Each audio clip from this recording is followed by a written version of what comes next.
Hey everybody, it's Doom here from Dungeons and Doom Biscuit, and this is a Heroclix called Darkhold Redeemer that I thought would be really cool, like a Lich or something, like some kind of undead boss, mini boss kind of deal. So I hit him with a really light coat of black just to get going, and then I want to do something, to paint him up. I'm going to start with a color called Dark Blue Gray, and a makeup brush from the Dollar Tree.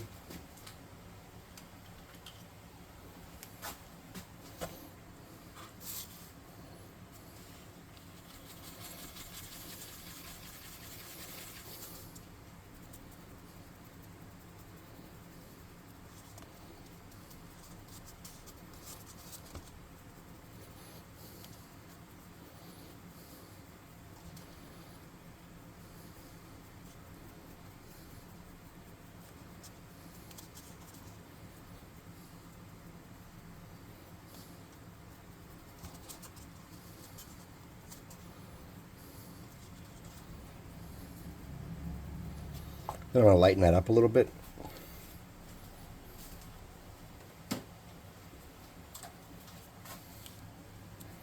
This is called Elephant Gray. This is not from the Dollar Tree. I'm sorry. This is from Walmart.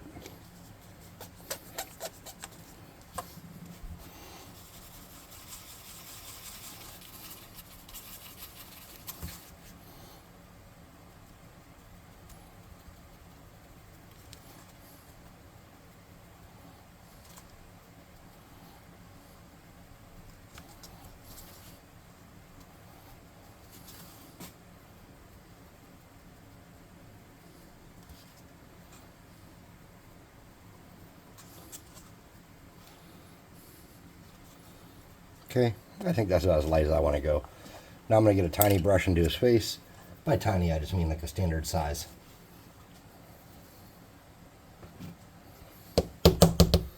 Miniature brush. I'm getting this mummy robe. This is an off-white. I also have a good color called antique white that would probably work good for this.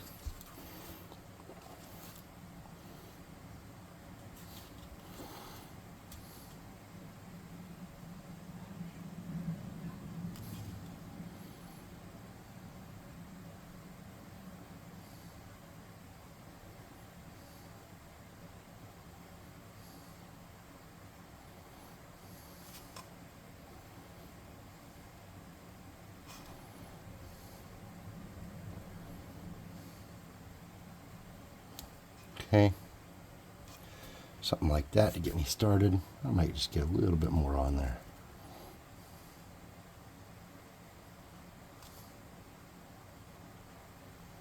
Okay, oh.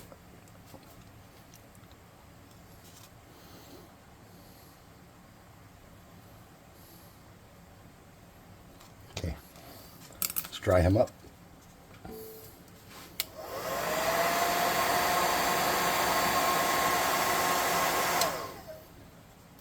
It's pretty dry. Let's get a little bit of... I'm going to use some speed paint on this. I want a grayish color. I'm looking for something called Gravewood Gray. There it is.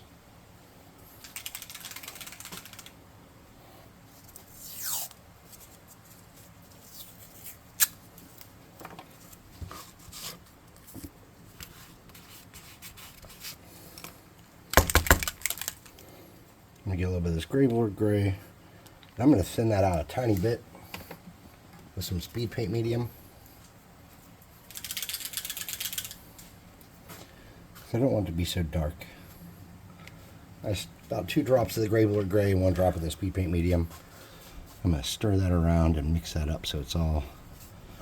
There we go. I'm going to hit his face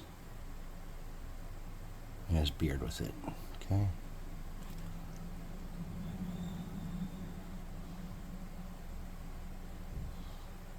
Okay.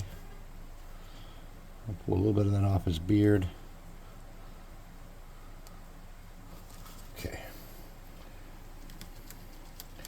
We'll dry him up.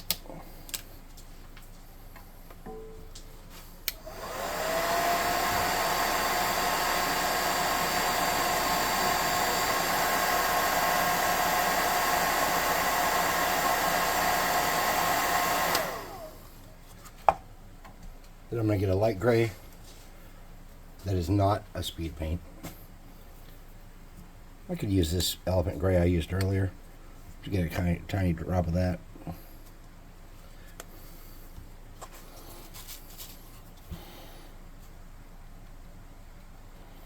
going to take a lot of that off my brush.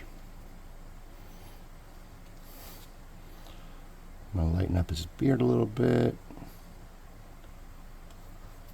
Get a little bit of that mummy robes, that off-white.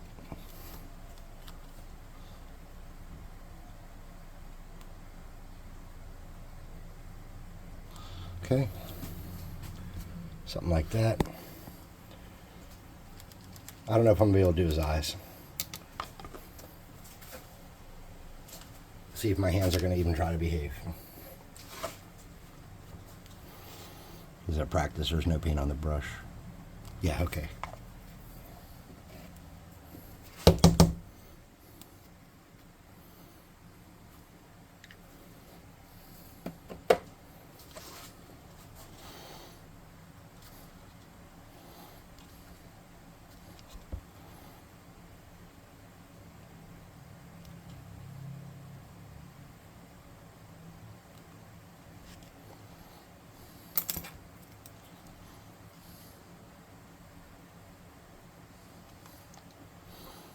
I got a little bit of red on that. I'm just going to clean that up with that. Okay.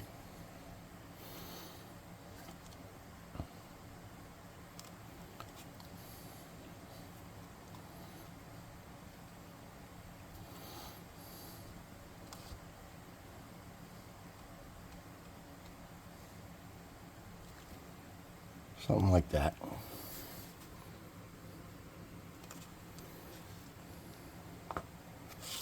Now let's do his base.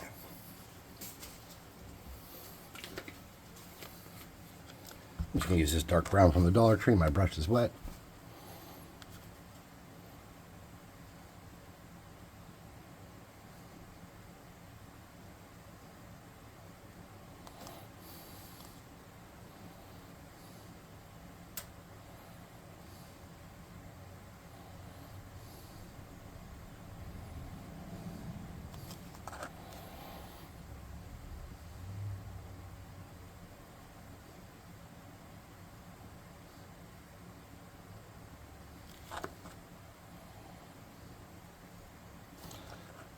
If you go a little bit outside your 3D raised dirt, it's okay, because I'm going to go back around black and do a cleanup.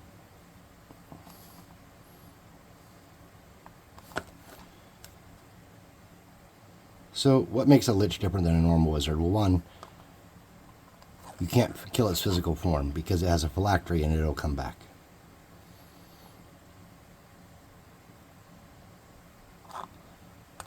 So that makes it kind of like a, you got to put the work in if you want to finish it off. And that's neat. But I also give Liches some supernatural abilities too, depending on how powerful they are. This one's old. He's been around.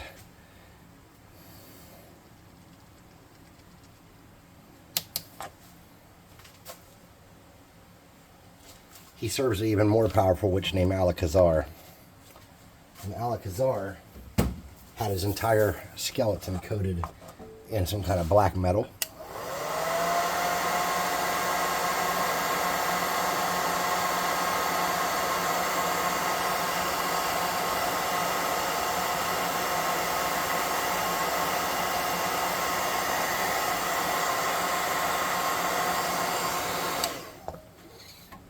I did burn my hand with some hot glue earlier. The hot glue nozzle and it kind of hurts. I'll survive, I think. Oops.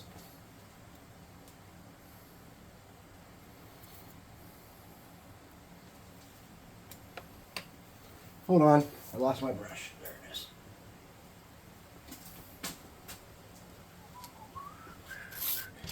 Let me get a little bit of this brown.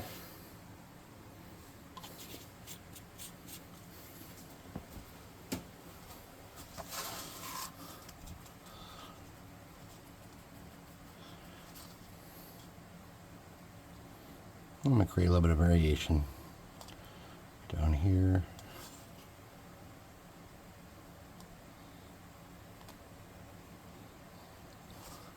I'm going to clean my brush. I'm going to get a little bit of black.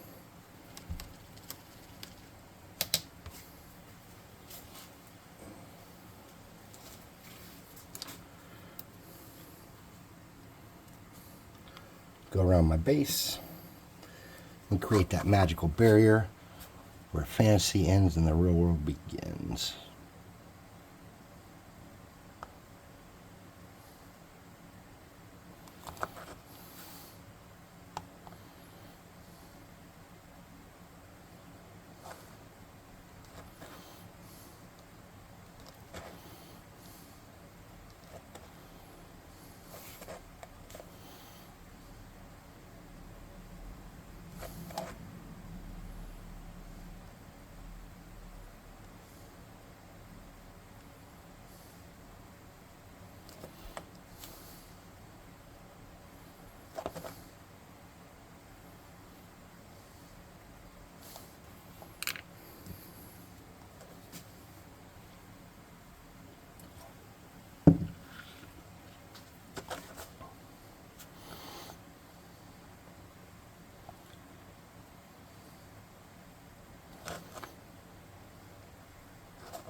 Okay, I just want to come around, I get a little bit wet. Come around the outside here real quick.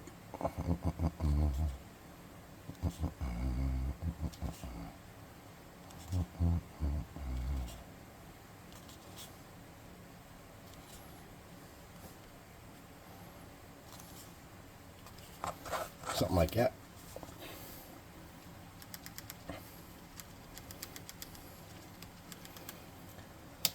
So, special abilities. If you want to make a fight different, don't use regular rules, don't use the same spells that everybody knows.